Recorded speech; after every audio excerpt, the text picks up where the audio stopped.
boa noite. Deus abençoe você, meu irmão, minha irmã, que está aqui conectando no Facebook da nossa igreja.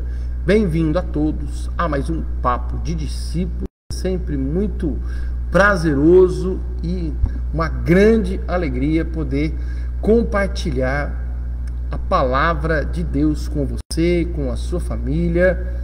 Espero encontrá-lo muito bem neste dia, nesta segunda-feira. Tivemos neste domingo um culto maravilhoso, um culto especial, cheio da presença do nosso Deus. Se você não assistiu o culto, eu te convido a assistir o culto desse domingo. A mensagem foi maravilhosa. Deus falou de forma poderosa com a igreja e certamente também quer falar de forma poderosa com você também, ok? Então não deixe de participar. Você vai entrando, você vai falando do som, como é que tá, tudo mais. Eu estou ouvindo aqui. Acho que tá bom o volume. Eu estou testando o volume aqui, mas se não tiver bom, você pode assistir no meu Instagram. Daqui a pouquinho eu entro nele também, ok? No meu Instagram, para poder compartilhar com você a nossa live, ok? Só um segundo, vou pedir um favor aqui. Meu pai, não, pode deixar, eu vou fazer. Só um minuto que eu já volto, meus amados.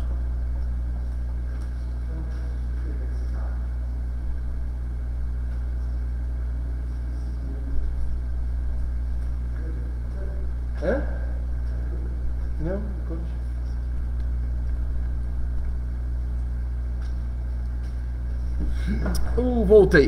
Voltei. Estava conectando um outro cabo da internet. Você que chega aqui na nossa rede, vai compartilhando como é que está o som, como é que está a imagem. Vou compartilhar aqui nos grupos da nossa igreja também, nossa live de hoje, nosso estudo bíblico. Deus certamente quer abençoar a sua vida, falar com você de forma poderosa. Então participe, não deixe de estar conectado e compartilhar. Convide os irmãos, você que está chegando aí, convide os irmãos da igreja. Irmãos, estou começando lá a nossa live, o nosso Papo de Discípulo, não pode perder não. Eu não pus música, irmãos. Eu vou confessar para vocês que eu não pus a música, porque eu estou com receio de alguma forma ser bloqueado. Nós não queremos que isso aconteça, afinal de contas, mais importante é o nosso estudo do que a música. Mas é muito bom estar com você. Deixa eu ver se alguém falou uma boa noite para mim. Ninguém falou nada. Então vamos ver se você ficar comigo, fale uma boa noite. É sempre bom saber quem está online. É sempre muito agradável saber quem está aqui conosco nessa noite. Muito bem, muito bom.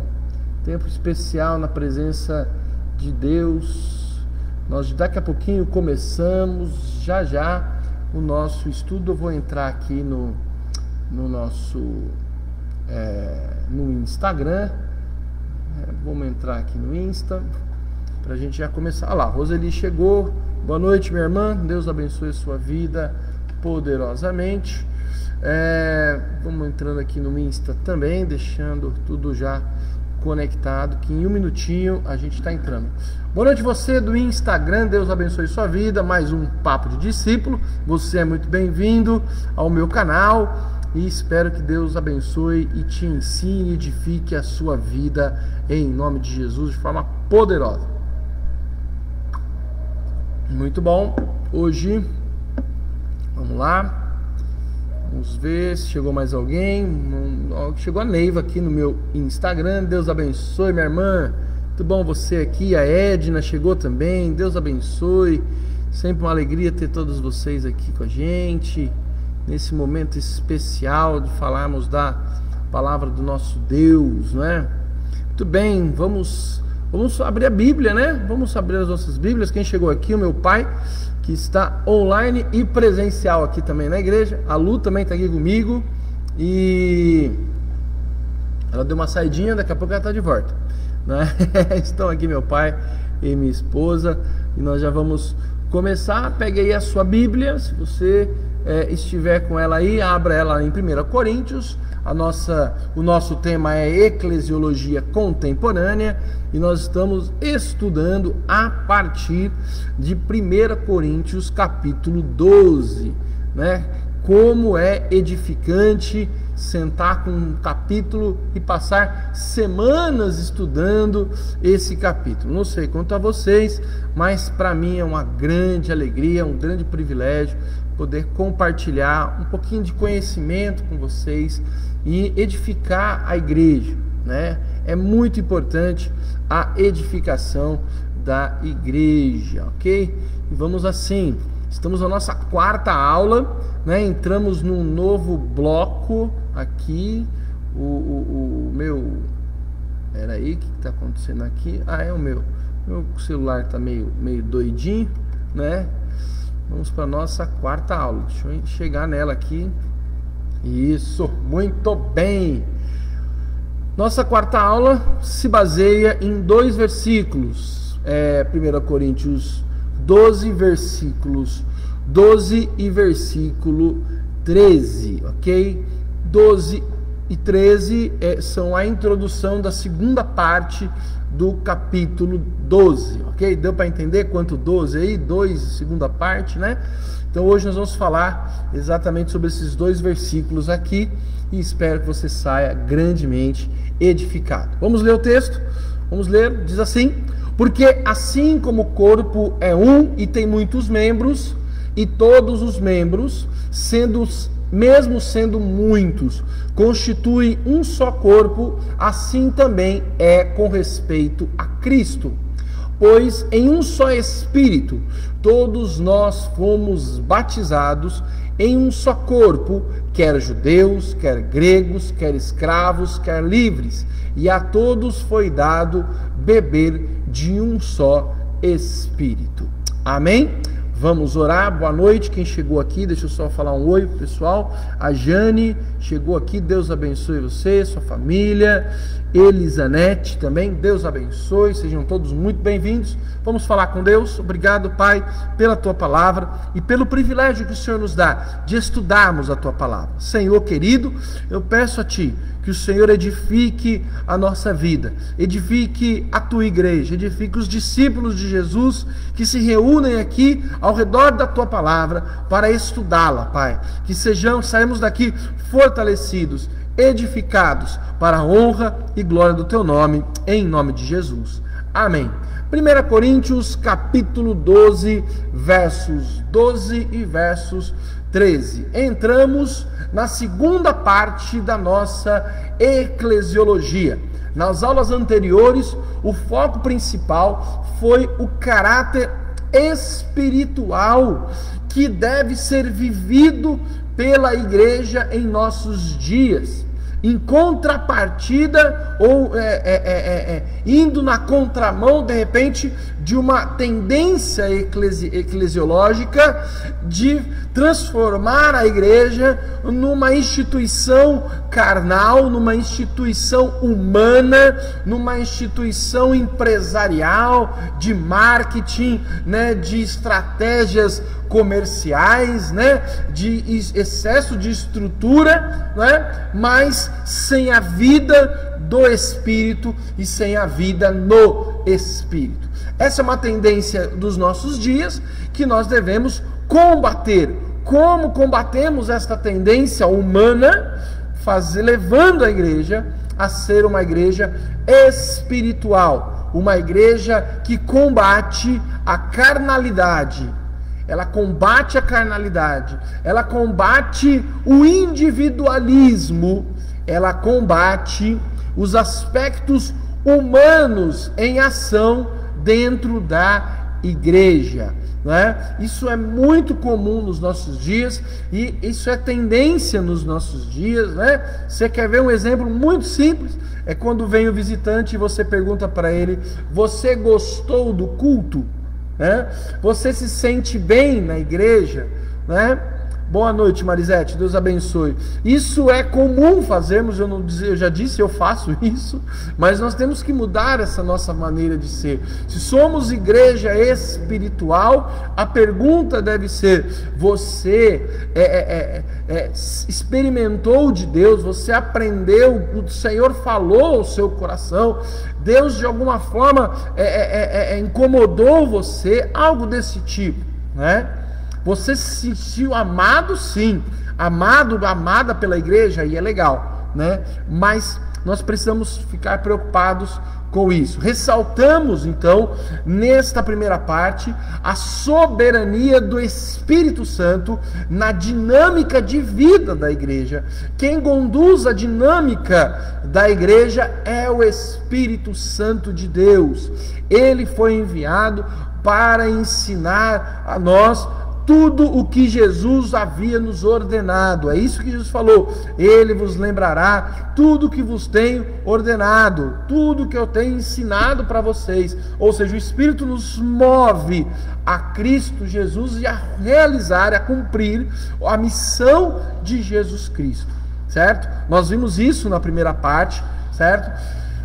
Bem como o papel daqueles que se denominam discípulos de Jesus. Se eu sou discípulo, se você é um discípulo de Jesus, você tem um papel a cumprir, um papel a exercer. Você recebeu uma capacidade espiritual para realizar a obra que o Espírito Santo preparou para você e que coincide com a missão que Deus deu para Jesus.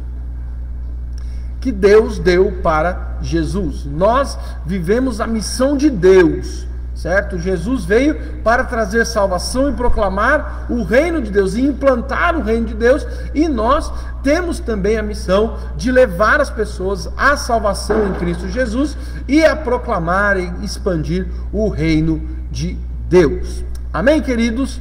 Quem chegou aqui foi a Zilda. Deus abençoe, minha irmã, grandemente a sua vida. Seguimos agora para a segunda parte, que começa no verso 12 e vai até o final do capítulo, enfatizando agora, e isso aqui é muito importante, o aspecto da unidade e do pertencimento que cada discípulo, ou em que cada discípulo é inserido a partir de sua conversão. Isso é muito interessante, fazemos essa conexão da conversão, certo? E do pertencimento nosso à igreja de Jesus. Ou seja, a conversão, ela nos leva a pertencer à igreja. E nós vamos falar um pouco disso. Vamos compreender de uma forma bem prática, e eu acredito que bem didática e bem profunda, quem é você no corpo de Jesus. Lembrando que o estar na igreja é bem diferente do ser igreja. Estar na igreja não significa nada. Para o reino de Deus não tem o menor valor. Ser igreja, sim. Isso é relevante para o reino de Deus e para a obra de Deus. Então nós vamos ver essa diferença, né? A diferença entre pertencer à igreja de Jesus e frequentar a igreja de Jesus, não é? Nós perguntamos para as pessoas: vocês frequentam uma igreja? E é muito comum as pessoas falarem: eu frequento uma igreja, eu vou na igreja da rua tal, eu vou naquela igreja tal, eu frequento. E as pessoas frequentam muitas igrejas. Agora, frequentar a igreja é algo institucional, é muito diferente de pertencer à igreja de Jesus Cristo. Eli, Deus abençoe sua vida também. Vamos caminhar na compreensão mais clara do que significa ser um com o meu irmão, em comparação com estar com o meu irmão. Olha como a coisa é diferente. A Bíblia ela traz uma perspectiva totalmente diferente daquela que pensamos. Eu lembro de uma história. Eu estava pastoreando uma igreja e eu perguntei, uma igreja antiga, e eu perguntei na igreja, numa aula de adultos, de escola dominical, quem ali na igreja tinha amigos verdadeiros na igreja. Poderia até ser em outra igreja, outra comunidade, mas ter um amigo cristão, um discípulo de Jesus que você anda junto, amigo de verdade, de confessar as coisas, de falar da vida, de compartilhar intimidade. Irmãos, sem brincadeira, eu acho que uma ou duas pessoas apenas levantaram as mãos. Eu fiz então uma outra pergunta. Quem tem um amigo fora da igreja de Jesus Cristo? Um amigo verdadeiro, de confessar as coisas. Um amigo que não é cristão, não é convertido, tem a outra religião, não conhece Jesus. Irmãos, o restante do pessoal levantou a mão. Ou seja, para estas pessoas, para estes crentes, teoricamente discípulos de Jesus, eles estavam com os irmãos na igreja, mas eles não eram um com os irmãos da igreja. Eles eram um com pessoas do mundo. Eles eram um com ímpios. E jamais seriam um com os irmãos da igreja. E sabe qual que era o motivo?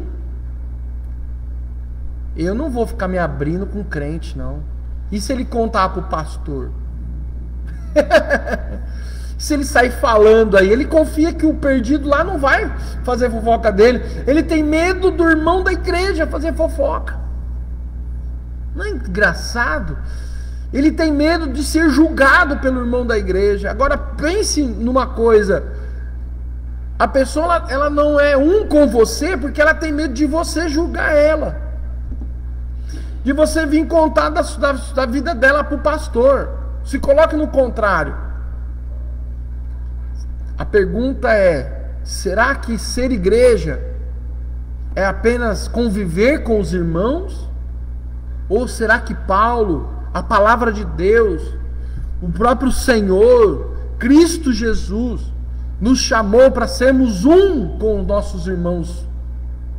Um em Cristo. Shell, Deus abençoe. Qual que é a vontade de Deus para a sua igreja? É isso que nós vamos ver hoje.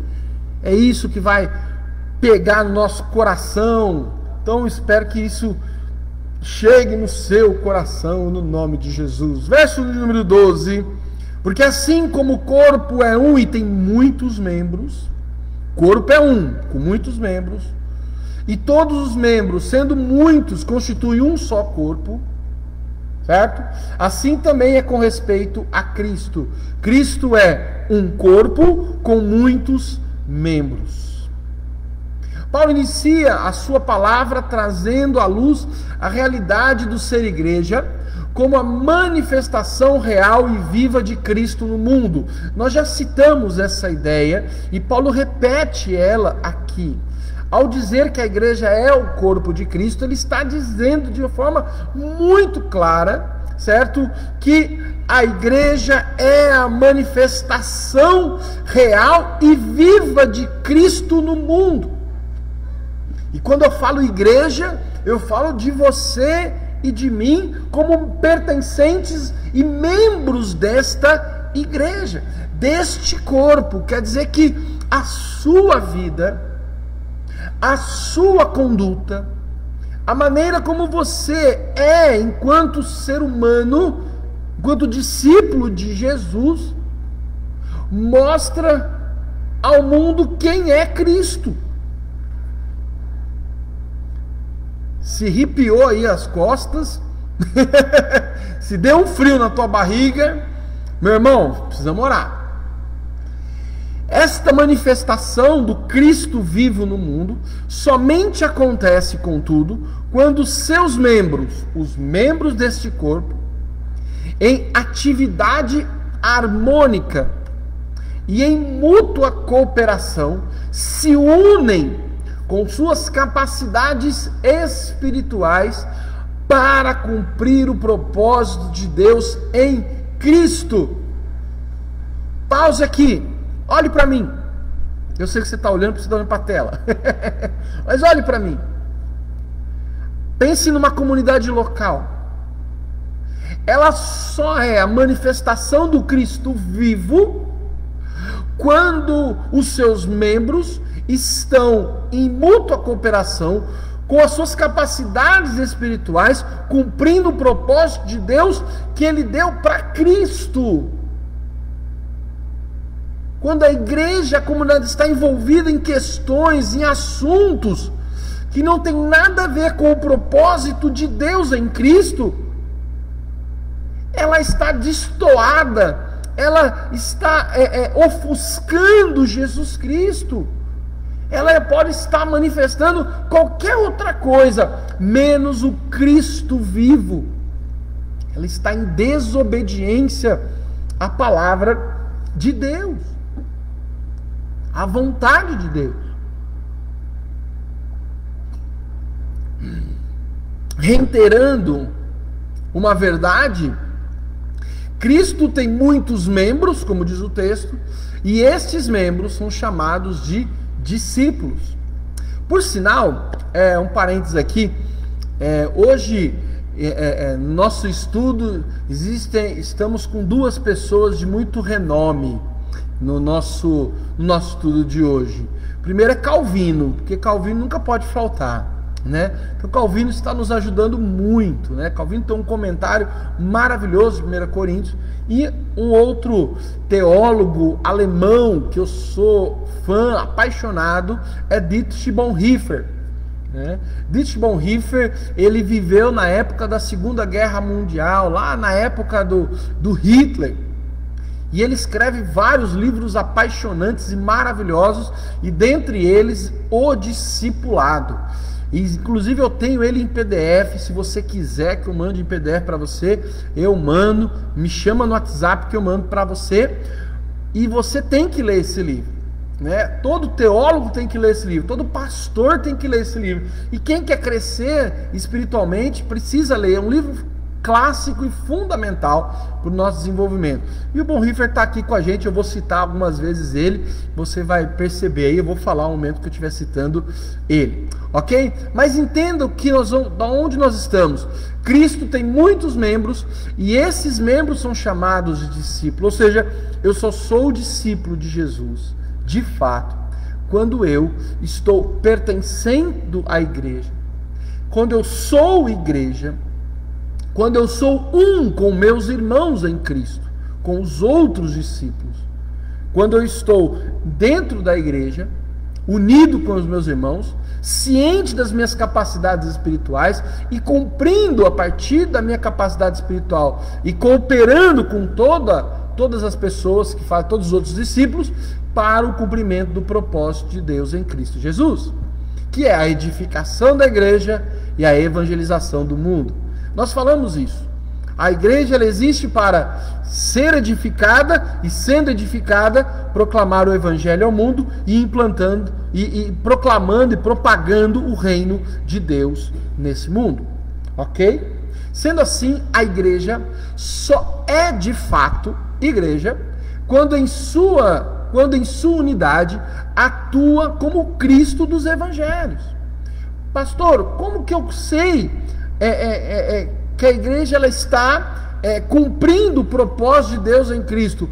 Olhe para a própria palavra, olhe para os evangelhos, veja a postura de Jesus, a ação de Jesus, a vida de Jesus. Ou seja, você enquanto cristão está cooperando para que a igreja ela realize a obra de Jesus. Dona Aparecida, Deus abençoe a senhora. Essa é a grande questão, olhar para os evangelhos. Quando seus membros unidos trabalham todos para a edificação e expansão do reino de Deus. Então perceba, não há igreja nem manifestação de Cristo fora do corpo de Cristo. Não há. Os comentaristas vão falar isso de uma forma muito clara, muito evidente. Não há Cristo fora do corpo de Cristo. Não há igreja fora do corpo de Cristo. Não é porque é uma religião que fala de Jesus, que usa a Bíblia, que ela é pertencente ao corpo de Cristo. Ela só pertence ao corpo de Cristo quando ela está vivendo a partir do Espírito Santo, manifestando a Cristo e cumprindo o propósito de Cristo no mundo. Vamos lá no Calvino? Nós falamos que ele ia aparecer, ele apareceu aqui. Calvino comenta assim: nesta passagem, porém, Paulo está estimulando os crentes a manterem-se unidos pela associação de seus dons para um benefício recíproco, porquanto seus dons haviam sido outorgados ou dados por Deus, não para que cada um nutrisse a si próprio, mas para que tivesse com que auxiliar a outrem. Aqui nós vamos entrar nesse assunto, ele é muito importante. A gente vai falar da unidade, a unidade com os irmãos, né? Ser um com os irmãos. Porque o que Paulo está questionando, porque Paulo precisa falar isso? Porque os de Corinto, e nós já comentamos isso meio por alto também, eles pensavam nos dons como um meio de autopromoção, ou seja, benefício próprio. Era muito individualista. Aquela frase, às vezes eu falo isso, o povo não gosta, a frase da Bíblia do capeta, sabe? Tem umas frases que não é da Bíblia, é da Bíblia do capeta, né? Então você já deve ter ouvido essa frase: ah, eu fiz a minha parte. Se você fala isso, irmão, não fala, certo? Quando você fala eu fiz a minha parte, você está dizendo assim: se os outros estão fazendo ou não, não estou preocupado. Se os outros estão conseguindo fazer a parte deles, eu não estou nem aí. Não é assim. Eu não faço a minha parte. Eu faço o que cabe a mim, naquilo que eu sou capaz, e coopero com os outros naquilo que eles estão tendo dificuldades. A gente está junto em tudo. Não é eu fiz a minha parte. Eu fiz o que me cabia e estou agora ajudando o outro a fazer o que lhe cabe. Né? Um exemplo seria departamento infantil. Então, uma irmã vai contar a história, a outra fica responsável por preparar a atividade. Aí a que conta a história, você chega para ela, o líder do ministério: você preparou a história? Ah, minha história eu preparei. Você preparou a atividade? Ai, não consegui. Aí você chega para dar a história e fala: ó, você não ajuda ela a preparar a atividade? Ela não conseguiu, teve dificuldade. Eu não, a minha parte era contar a história, eu só vou contar a história, ela que se vire. Isso não é corpo de Cristo. Né? Isso não é corpo de Cristo. Corpo de Cristo não, vamos lá, o que será acontecer? Vem cá, senta aqui, vamos fazer junto, vamos somar. É isso que Calvino está falando, é isso que o texto está combatendo, é isso que é ser corpo de Cristo, ok? Vamos lá, nós estamos na introdução. Semana que vem a gente vai entrar para valer no texto, no resto em outros versos. Vamos esticar um pouquinho mais, então não desanima não vai ser de 2 em 2 versos, é que esses dois são a introdução mesmo. Ao longo do texto vamos perceber a importância e o significado desta união entre os discípulos. Quando Paulo, nas suas cartas, utiliza o termo irmãos, Paulo é o precursor dessa ideia dos irmãos, né? Ele toma, na realidade, para nós é muito comum chamar o outro de irmão, né? Mas o que Paulo faz ali naquele momento da história é tomar a ideia mais profunda de ligação entre duas pessoas: o sangue.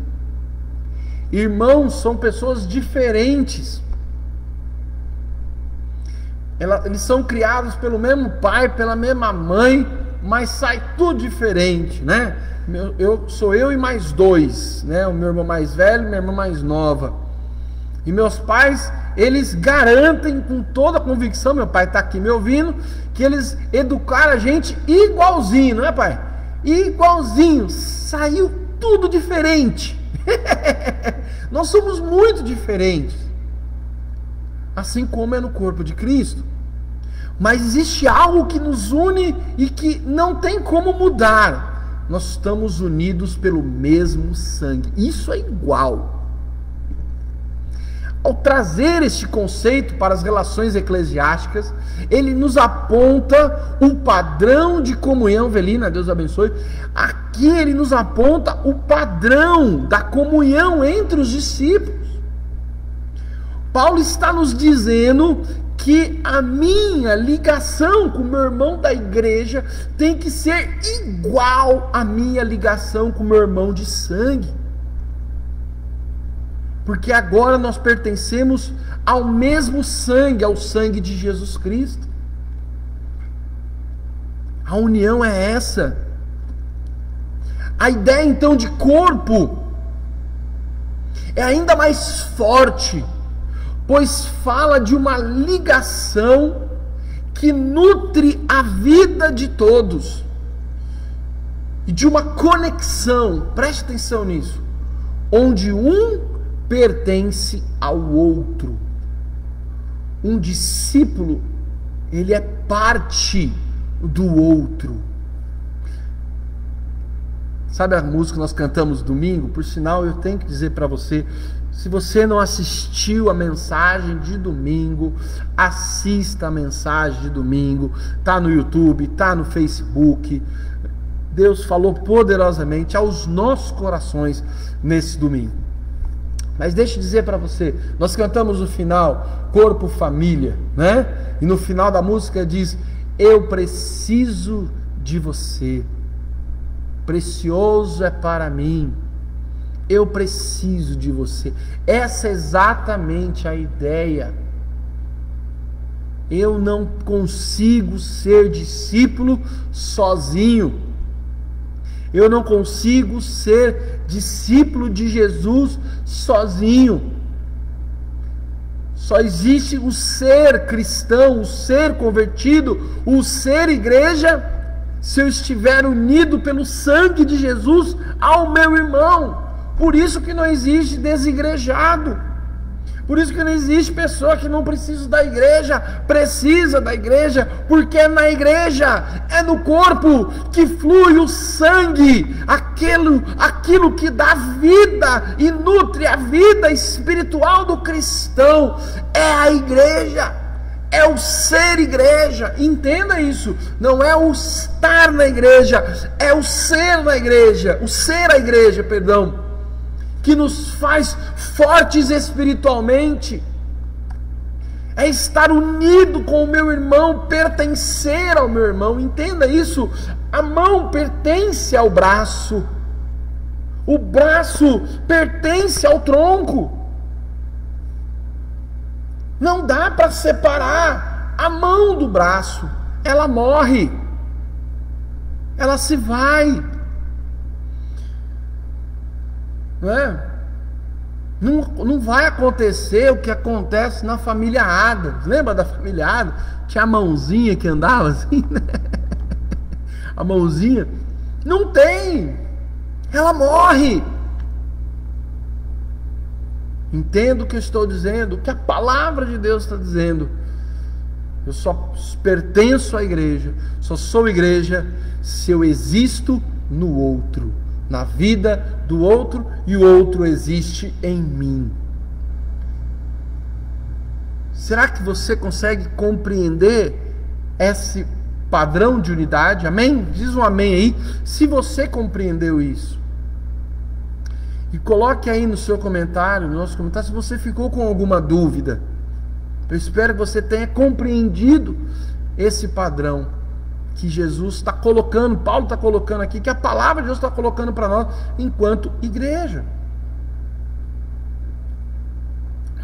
Muito bem, vamos seguir, vamos pensar nos dias de hoje, vamos pensar na igreja do momento. Qual que é o movimento do momento? é o movimento da minha vitória, da minha bênção, do Deus abençoe a minha família, da minha prosperidade. Estão percebendo o individualismo? O indivíduo como o centro da eclesiologia e não Cristo e o corpo dele. Percebe que a gente se junta, se une, mas parece que é cada um por si. É tão gostoso o culto de domingo, mas durante a semana é o meu corre-corre.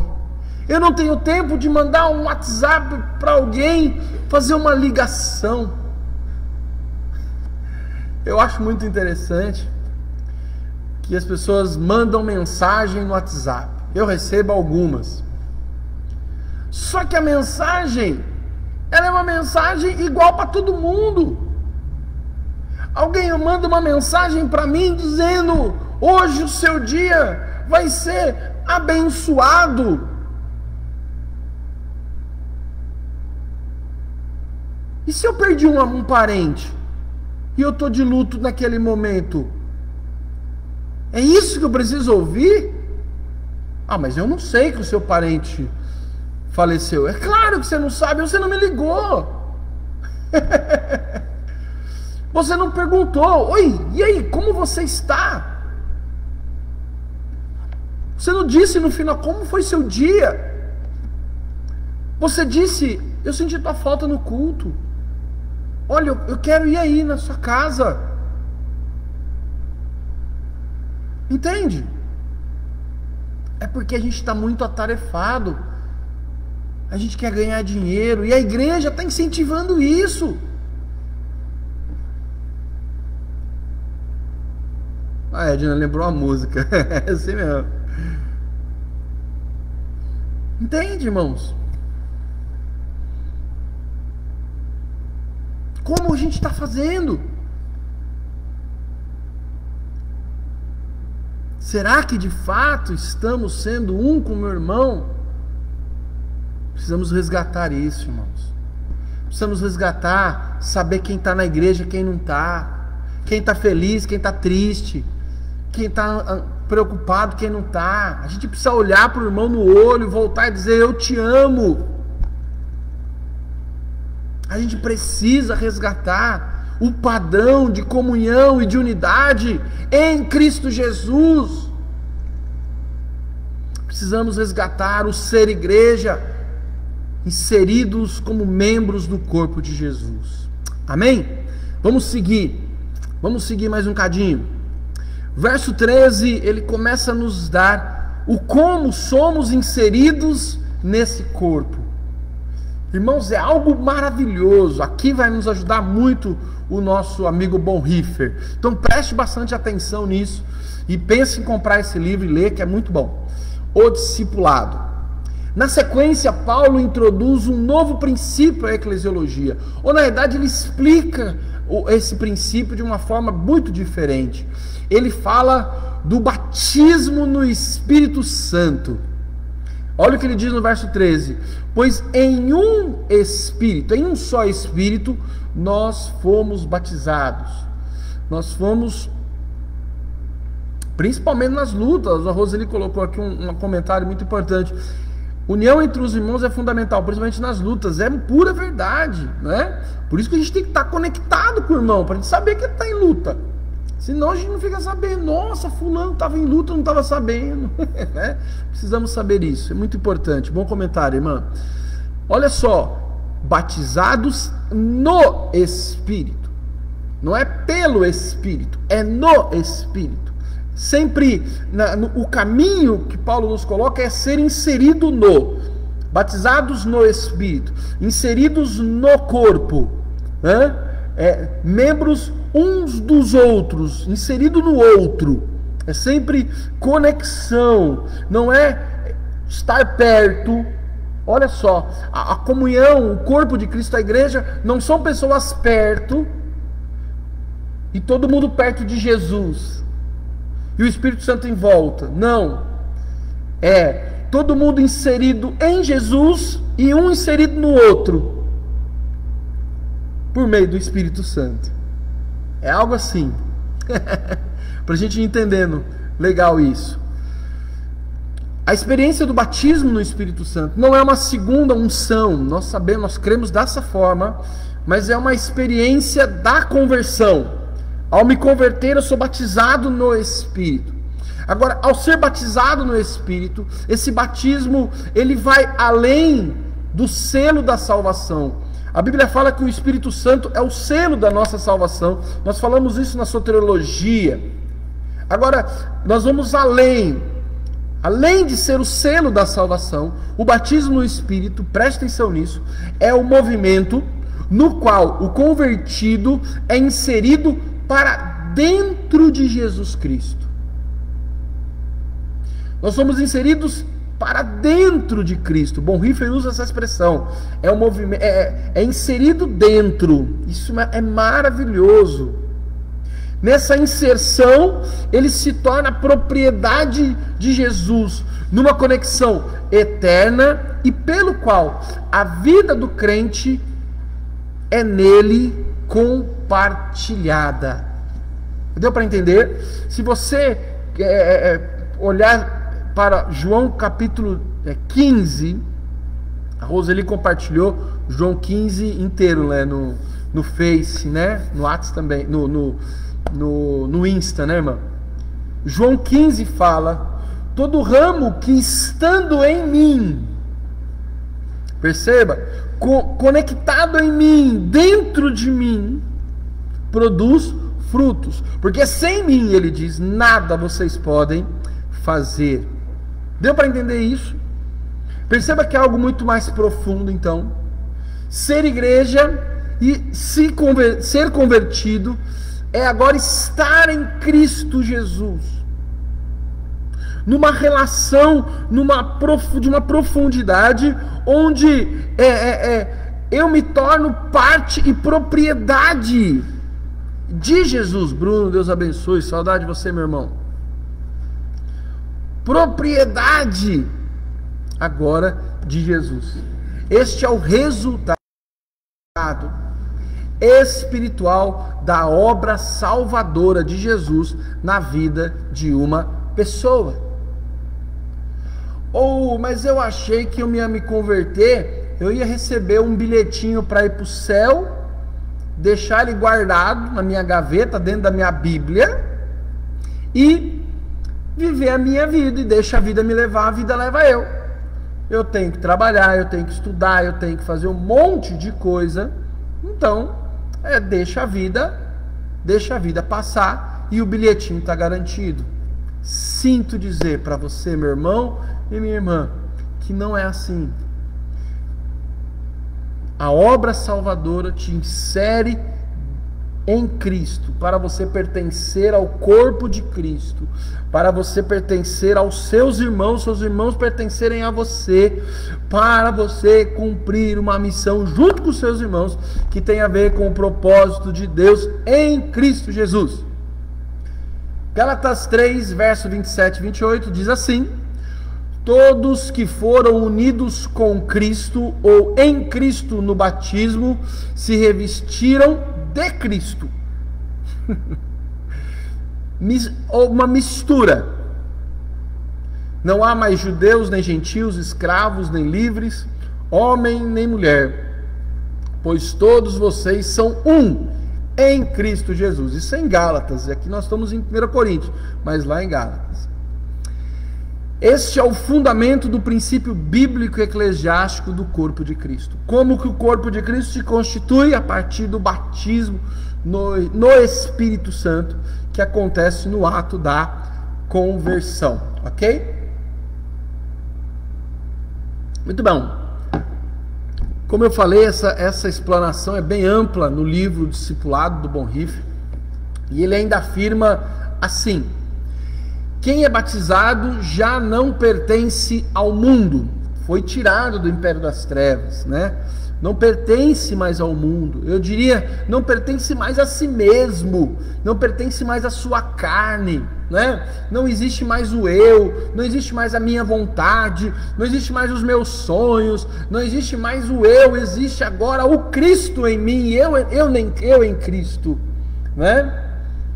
Já não, aquele que é batizado, aquele que é convertido, já não serve mais ao mundo, já não é pelo mundo dominado, não está subordinado ao mundo, mas ele pertence agora somente, e preste atenção, ele pertence somente a Cristo.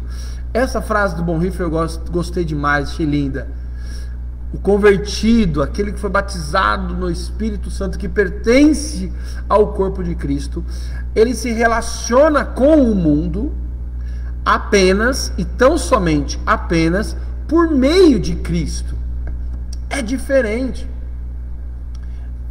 Perceba que está indo muito mais do que fazer parte da igreja. Eu gosto de ir naquela igreja, eu sou parte do corpo de Cristo porque eu sou membro daquela igreja. Não é isso. Se você pertence a Cristo, ao corpo de Cristo agora, a maneira como você relaciona-se no mundo, a maneira como você relaciona no teu casamento, na educação dos teus filhos, as suas relações sociais com os seus vizinhos, as suas relações de trabalho, as suas relações com o dinheiro, as suas relações com a vida, as suas relações com os problemas, as suas relações com as pessoas na igreja, elas são feitas, elas existem por meio de Cristo e a partir de Cristo. Cristo é o Senhor. A palavra de Deus comanda. Amém? Comentário bom aqui da Cida. Como é bom pertencer a Cristo. É maravilhoso. É bom demais, né? Muito bom. Aquele que passa pelo batismo no Espírito Santo, em sua conversão, é claro, é inserido na igreja chamada Igreja Invisível. E aqui é um conceito teológico da eclesiologia reformada que você provavelmente já deve ter ouvido. E o que é a Igreja Invisível? A Igreja Invisível é a igreja composta por todos os convertidos do mundo, que eu não sei quem são, todo mundo não conheço, mas pertenço a essa igreja. Quando eu sou inserido nessa igreja invisível. Porém, enquanto discípulo e membro do corpo visível de Cristo, que é as pessoas que eu vejo, né, a minha comunidade, eu não posso viver secretamente a minha vida cristã. O discípulo convertido, ele não vive uma vida secreta, né? Antigamente o pastor falava 007, o cristão 007, né? Agente secreto de Jesus. Ele não conta para ninguém que ele é crente, né? Não fala para ninguém. tem muitas histórias, né? De eu chegar lá na Leroy, começar a conversar com uma pessoa que eu não tinha a menor ideia, porque a maneira da pessoa viver nunca revelaria a Cristo.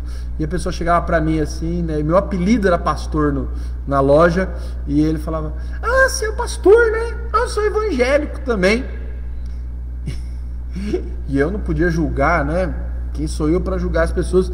Mas alguns eu dava vontade de dar até uma risadinha assim, que eu falava assim: rapaz, você está precisando evidenciar mais esse teu Jesus que você fala que você é, cara, porque não está aparecendo, irmão, né? Não está aparecendo. Vamos melhorar isso aí, vamos progredir, vamos evoluir. Certo? O que acontece é que agora eu pertenço ao corpo visível também, ao corpo invisível, mas eu pertenço ao corpo visível, e entendo que dentro dessa comunidade visível, chamado povo de Deus, eu tenho uma missão. O discípulo tem uma missão, tem um propósito designado por Deus. Por este motivo, ele passa pelo sacramento do batismo. O sacramento do batismo é um sinal público, é uma marca pública, visível, do batismo no Espírito Santo, que é algo invisível, que me inseriu na igreja, no corpo de Cristo. Quando eu batizo então publicamente, eu não me batizo para fazer parte da igreja, para tomar ceia, para poder participar de um ministério. Vamos batizar para o cara poder tocar no louvor, cantar no louvor. Não! O sacramento do batismo faz parte da nossa eclesiologia e precisa ser vivido, praticado pela igreja da maneira adequada e correta. Quando eu me batizo, passo pelo sacramento, eu estou proclamando abertamente para todo mundo a minha identidade em Cristo. Hoje isso é tranquilo, mas imagina, irmãos, a igreja nos tempos da perseguição. Quando alguém, então, era batizado diante de todo mundo. O comerciante, ele tinha lá uma loja, para você entender o que isso significa, e ele ouviu a mensagem do evangelho lá do vizinho, no secreto. Ele disse: eu reconheço e quero Jesus. Ele começa a viver como um membro da igreja de Jesus, mas ninguém sabe. Então ele é convidado ao sacramento do batismo. Ele já foi batizado com o Espírito Santo, e esse momento para ele é um momento decisivo, porque ele corre o risco de, em sendo batizado publicamente pelo sacramento, as pessoas olhem para ele e digam: ele é um cristão. E talvez alguém diga: como se ele é um cristão, eu não compro mais na loja dele. Hoje não é. Hoje é até status, né? Olha, eu pertenço à igreja tal. Mas pense naquele momento da perseguição, era perigoso. Alguém poderia dizer: vamos matá-lo, porque ele é um cristão. Essa é a experiência do batismo. Mesmo quando esse batismo se dá na infância, porque a nossa igreja batiza na infância, e é uma das doutrinas mais lindas da nossa igreja, o batismo infantil. Porque o batismo infantil não é só o pai e a mãe dizendo: eu pertenço a Cristo. É o pai e a mãe dizendo: os meus filhos pertencem a Jesus Cristo. Vamos pensar lá na época da perseguição. Os pais colocavam os filhos em risco na escolinha, mas dizia: ele é de Jesus Cristo. Mesmo quando se dava na infância, por convicção e compromisso dos pais, o discípulo, então, ao tomar consciência de que pertence a Cristo, porque ele aprendeu com os pais ser de Cristo, agora ele declara isso depois publicamente, na nossa pública profissão de fé. Em ambos os casos, isso é interessante, o discípulo não mede esforços para que todos saibam em quem ele foi inserido. Ele deixa claro que ele foi inserido em Cristo, no corpo de Cristo, que ele está unido com Cristo, que Cristo é o seu Senhor e Salvador, e mais, que ele está inserido nos irmãos, e os irmãos estão inseridos nele, unido com os seus irmãos para um fim proveitoso. Por isso ele anda com os irmãos, ele se preocupa com os irmãos, ele cuida dos irmãos em Cristo, ele fala com os irmãos, ele trabalha com os irmãos, ele não faz nada sozinho, ele chama os irmãos para fazer alguma coisa, ele vai fazer um evangelismo, ele põe no grupo: irmãos, hoje eu vou para tal lugar, alguém pode ir comigo? Eu quero alguém para ir comigo. Se ele sabe fazer algo especial, ele ensina outros a fazerem também. Ah, eu dou aula, eu sou um bom professor, né? Eu já vi situações assim que eu achei muito engraçadas. Ai, pastor, só eu dou aula para as crianças, viu? Mas as crianças me adoram. Acho barato isso aí. Olha, quando eu dou aula, as crianças vêm, e quando vem os outros, é que eles não sabem dar aula, pastor, não sei o que acontece. Por que você não ensina? Ele é teu irmão, ele é membro seu. anda junto, vem cá. Olha, eu vejo que você tem dificuldade aqui. Deixa eu te ensinar como é que se faz. Deixa eu te ensinar como é que anda. Eu estou com meus presbíteros, pode falar comigo, porque eu falo isso para eles. Eles fazem lá oh meu Deus, fugiu do conselho lá, devocional do conselho. Nossa, que vergonha, fugiu a palavra da minha cabeça. A devocional do conselho. E sempre eu digo para eles: precisa de ajuda para preparar? Estou aqui. O irmão vai pregar no domingo. Irmão, se você quiser, manda mensagem, me liga, vamos conversar sobre a mensagem sua. Eu estou aqui para te ajudar, para te ensinar. E a gente é um corpo, é membro um do outro. Ninguém é melhor, entende? Ninguém é especial, ninguém é único na igreja. Eu me lembro de uma igreja onde o conselho tinha medo de que a irmã saísse da diaconia, porque sem ela ninguém saberia ser diácono. Ela era, não. Eu lembro que eu falei: pode deixar, eu ensino.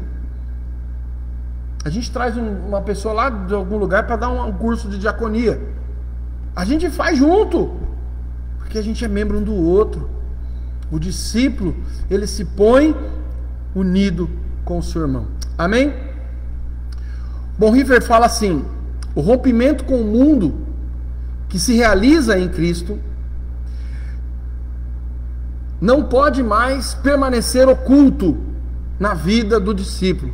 Deve tornar-se visível na participação dos cultos e na vida da igreja local. Ao tomar parte da vida da igreja, o cristão dá um passo agora para fora do mundo, do trabalho, da família. Apresenta-se publicamente e visivelmente na comunhão de Jesus Cristo. Ele se expõe, ele evangeliza, ele é um diácono, ele serve, ele ora pelas pessoas, ele dá conselho para as pessoas, ele fala de Jesus. Ele não é um chato, ele fala coisa boa, ele leva o evangelho de Jesus. Ele é maravilhoso. E faz isso junto com os irmãos. Ele compartilha com os irmãos a experiência, ele ensina os irmãos. É maravilhoso isso. Amém, queridos? Vamos falar muito mais sobre isso ainda nessas nossas aulas. Essa, como eu falei, é a introdução. Mas vamos terminar o texto, o verso 13, né, que nós estamos agora. Falamos da primeira parte, né, em um só corpo. Já falamos de não há judeu, não há grego, não há escravo, não há livre. É todo mundo no mesmo lugar. E aqui ele fala algo muito especial: e a todos nós foi dado beber de um só Espírito. E assim ele vai terminando essa introdução. Paulo conclui esse início da segunda parte, trazendo o alimento que nutre e dá vigor ao corpo. Beber do Espírito nos faz lembrar, e os comentaristas são quase que unânimes nisso, inclusive Calvino fala isso também, nos lembra a Santa Ceia, momento em que nós sentamos como família, irmãos de sangue, para bebermos e nos fartarmos do alimento espiritual. Isso é muito legal, é muito interessante, porque a mesa é o lugar onde todo mundo é igual. Nós bebemos o mesmo alimento, do mesma fonte, a mesma bebida, a mesma coisa, é o mesmo poder, é um Espírito, é a mesma vida, é tudo igual. Aqui ele nos coloca no mesmo patamar de todos. Não há, como dizia lá para Jesus, né? Mestre, quem é o maior, quem é o mais importante? E ele diz, olha, o maior é o que serve. Quer dizer que todo mundo ia querer ser o maior. Moral da história, todo mundo ia servir, ia ser todo mundo igual. Perceba então, meu querido, para a gente concluir o nosso estudo de hoje, deixa eu ler aqui o que a Edna colocou. Me lembrei agora do tio Hudson, da Vila Toninho, que cuidava de todos na igreja. Que bênção, glória a Deus por isso, pela vida do tio Hudson. Bênção. Ao mesmo tempo, então, beber do Espírito fala de uma força vital que alimenta todas as partes do corpo, como o sangue que alimenta todo o corpo e traz vida e força para todo o corpo. Também fala de uma comunhão ao redor da mesa, onde Cristo ofereceu o seu sangue para a expiação e onde todos têm lugar numa refeição espiritual. E eu gosto dessa definição, onde todos têm o mesmo lugar. E eu coloquei assim, tem um lugar comum. Todos têm um lugar comum na mesa do Senhor. Isso é lindo, gente. Isso é maravilhoso. Por que é um lugar comum? Porque ninguém tem lugar especial, né? Não existe um lugar especial. Todo mundo está no mesmo lugar, unido e inserido em Cristo Jesus. Amém? Que Deus abençoe sua vida. Elisanete, que bênção que você gostou. Glória a Deus. Que essa mensagem, né, toque o seu coração, mova todos nós, enquanto igreja, ao ser igreja. Hã? Ah, é prima nossa? Ah, eu não sabia. Estou recebendo a informação aqui que a Elisanete é prima nossa. Que Deus abençoe a sua vida. Que bom, prima, estar aqui conosco.